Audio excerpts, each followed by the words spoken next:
State health officials are calling that a double whammy when it comes to Medicaid coverage in North Carolina, and that the brunt of those cuts are likely to be felt in our rural communities. But it's coming as major money comes online this week, the Rural Health Transformation Program that was part of the One Big Beautiful Bill.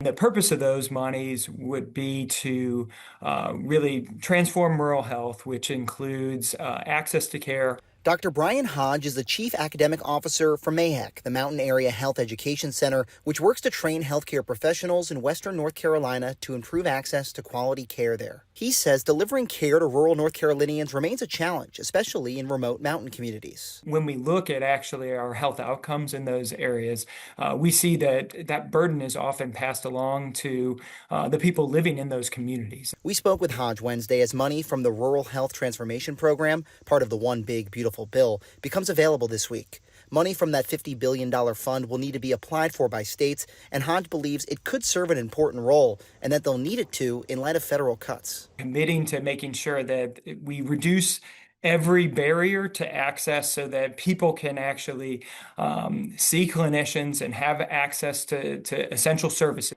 It's coming as health officials warn of a big hit to coverage in North Carolina's rural communities caused by Medicaid cuts in the One Big Beautiful Bill.